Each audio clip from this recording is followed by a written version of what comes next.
Okay, hello everyone, Victor Momo from Excel Moments with a continuation of the solution series to Excel BI's LinkedIn challenges. And like I've said in previous videos, if you're not following the Excel BI LinkedIn page, you want to do that if you want to boost your Excel formula, Power Query, VBA, Python, SQL, your overall problem solving skills. It's definitely a channel worth following. So in today's video, we are looking at challenge 917. So let's go to Excel and see what we have. Okay, so here in Excel, this is the data set. So we see that we have, I think, 5 columns, right? If I still know how to count. Okay, so you have a case number, which is repeated, right?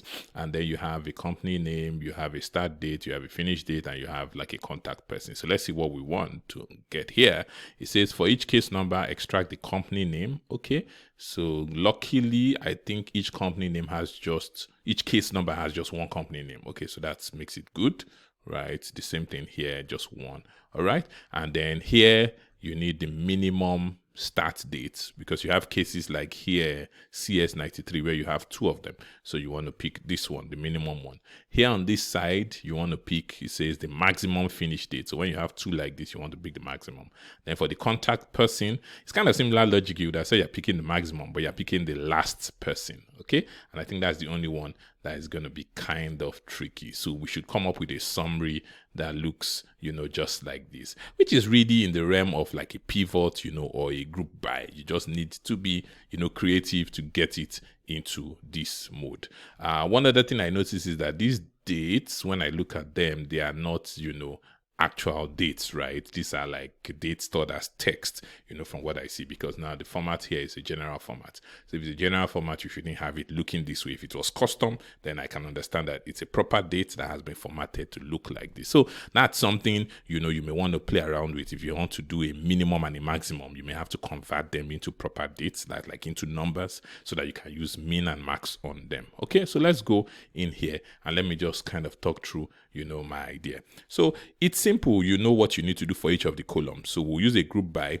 We would use like an H stack, and for each column we will specify what our subtotaling function is. So let's start off with something simple just to see what this will look like. So let's say I group by the case number, okay, right, and then I decide to put in the company name. And for this, I can say the easiest function to use here is a concat. Why do I say concat? Because if you take CS91, for example, you have Acme, you have nothing, nothing, nothing. If you concatenate all of them, you're left with Acme. If you do the same here too, and you concatenate all of them, you're left with Brightwork. So it kind of works, So close this, and then you do enter. Right, but you notice that you get an hash value error, and this is like the simplest group by you can possibly write. So what do you think is going on? Most of the time the challenge is when you have blank cells, right? Excel typically wants to not have blank cells, or to have at least a consistent data type across each of those columns. So for this column, it wants to know this is text, this one it wants to know it is number. Doesn't like when you mix things up. Now this one looks like, okay, it's all text, but it's kind of text and blanks, and then sometimes blanks. What exactly are they, right? So to kind of fix this, you want to coerce that column into a text, by just doing something cheeky. You can just concatenate it with an empty string, okay? By doing this, it's saying, hey, yeah, this is all text, right? Because once you're doing an ampersand, that's text, and you're not changing the value in the cell because you're concatenating it with nothing, okay? So now you see that you're able to get that to work. Okay, so that's a trick that we're going to use across all the columns, because as you can see, all the columns have like blank cells in there. Okay, so let me start it up in terms of the other columns and what it is I'm going to do there. So I can start out by taking everything, including the headers, right, and I'm going to concatenate all of them with an empty string. Okay, so nothing has changed. It's still the same thing. The only thing is that now it can see that all these are text columns as they are. So this would have been good, but the problem is these two guys, this start date and finish date, right? You want both of them to be numeric. So for them to be numeric, you need to perform a mathematical operation on them, which could be multiply by 1, add 0, or use your double unary. Okay, so let's do something here. So let's come here and just say, let f be this, all right? And then do something like minus f. Okay, so it means look at all those things you have in there and then try to convert them into numbers. Let's see what happens. Right, so now you see, very ugly, but you can see that all the dates, this should just be maybe a formatting thing, they are converted, right? You can see them. So everybody seems fine, but the other guys, throw up an error. So you could then just come in here and just do maybe an if error, okay, and just say if error of minus minus f, give me f, which is kind of like if you try to coerce it into a number and it doesn't work, leave it as is. Okay, so let's close that. Right, so this looks fine. Let me see what's going on here. This should be formatting. Yes, let's do Ctrl+Shift+3.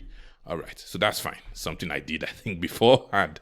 Okay, so now we have everything. These are proper dates, right? These are proper dates now, and then every other thing is the way they are. So we can now feed this into our group by, and let's see how we go from there. Okay, so I'm going to take this down a little, and I'm going to feed this into a group by. So for the group by, I'm grouping by, of course, the case number, right? So I select the case number as, my row field. So that's what I want to group by. This whole expression I just wrote, gives me my values, which is from column B to E, just with, some nuances there. Okay. Then now let's get into the part where we actually do the calculations, the functions. So for each column, we have a different calculation. So I can use an H stack, and it's going to be, like 1 per column. Okay, so the first column, what I need to do is a concat, which is like concatenate everything you are seeing so that I can get the company name. It will concatenate one non-blank cell with blank cells. So I'll have what I want. So I can call that concat. The next one, it says it wants, just to keep track here, a minimum of start date. So this one is min, which is the next column. So I will say I want min. The next one, I will say max. The last one is the one that is tricky because it's text. If it wasn't text, I could have used max because it says it wants the last person. So the last person here is Arav, as you can see here. The last person here is Ankit in CS92, but I can't use, a numeric function there. So maybe for now, while I try to fix it, I would leave it as concat just to at least get to see, my results. Okay, so I think the bracket here that I didn't notice. Okay, so those are the 4 functions. So each one is going to operate on each of the columns. This for column B, this for column C, D, and E. Okay, so that's that. So let's get into the next part. So do we want to, have headers and show them? Yes, say yes and show 3. Totals, I don't want totals, so I say 0. Okay, so I close the bracket. Let me just take this down just, to make it a little readable, at least for myself. Okay, so good. So now, that whole mumbo jumbo has become this. I actually put some custom formatting here. That's why they look this way. So if I wanted it to just look like this, I'm just going to do Ctrl+1, go to custom, and then I just make it year, month, and day. If that's a hyphen I put there. Okay, so at least everything seems okay, right? The only thing I'm missing for now is this contact person, which I haven't handled. Okay, so now the other thing you see is that, yes, I will need to drop the first row. So maybe I could do that first, so I can put here, I can do a drop, right? Then go to the end here and then say I want to drop what? 1 row. So that will drop that first row.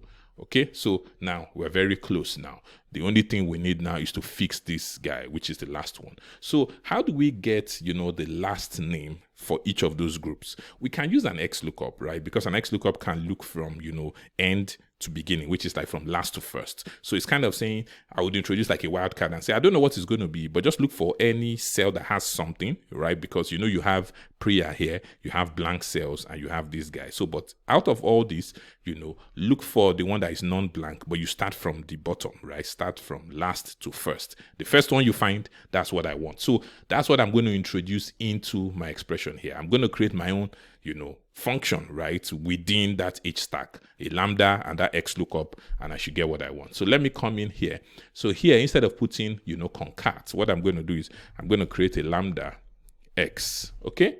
And then I'm going to do XLOOKUP. I'm looking for anything which is a wildcard. That's my lookup value. And then where am I looking for it? I'm looking for it in X. X would be, whatever set of values we are looking at. I want to return X. If not found, I don't need that. Match mode, yes, I need to tell it that this is a wildcard character match. So I do 2. Then here I need to tell it that I'm doing from last to first. So I do -1. Okay, that should be that for the XLOOKUP. Let's try and close brackets to get back. So close that, closes the lambda. This closes the H stack. Okay, and that should be fine. Let's see what we get now. Right. Okay. And once you do that, you can see that we have the last person's name. And that's the last piece that we needed to work. And that's done. So at this point, basically done. They're just, one or two iterations I could do, just to maybe clean that, lambda up a little. Not like there's anything wrong with the XLOOKUP, but just to show you, some variants, right?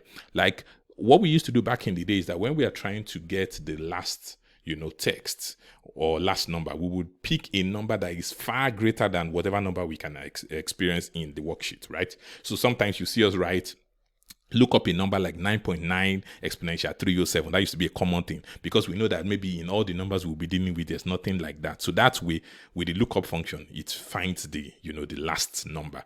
On the text side, we used to use ZZZZ to say there's no text we will have that would have ZZZZ. So if we look for ZZZZ, it will find the last thing. So let me show you, the variants there. So I can take out this whole, X lookup bit and I can convert this to like a lookup.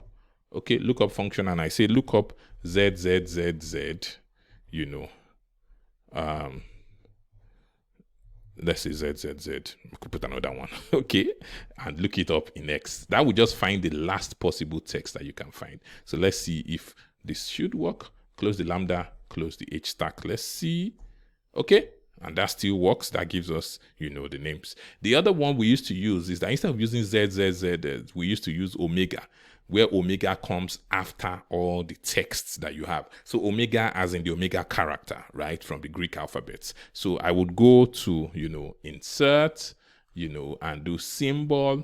This one, I think I have a video on this, and then insert this. Okay, so look for the omega character, which always comes after all your text characters. So that way, it's going to find the last one. It won't find omega, obviously, because it's doing an approximate match, and it will find the one closest to it, which will be the last one. So let's see if this one also works. Okay, and that also works. So those are, the variants you can play with, within that, X lookup or lookup space, and that's it. I'm kind of like done, okay? And it looks like what it is that you expect here. I'm going to have a second video where I'm going to show a second method. In that one, I may not do a conversion of, these dates, from, what's it called, like text to number or to a proper date. I'm just going to take advantage of a pattern I can see within the data set, and I guess you will learn some other things from that method as well. I decided to break them, into 2 videos so that, hey, it's not too long. So I hope you enjoyed this video. If you did, please, hit the like button. And of course, subscribe. Sorry. I need to hold myself back. But subscribe to the channel, okay? And thanks to those who have subscribed and continue to comment and, hit the like button. Really appreciate you. For now, I'm out.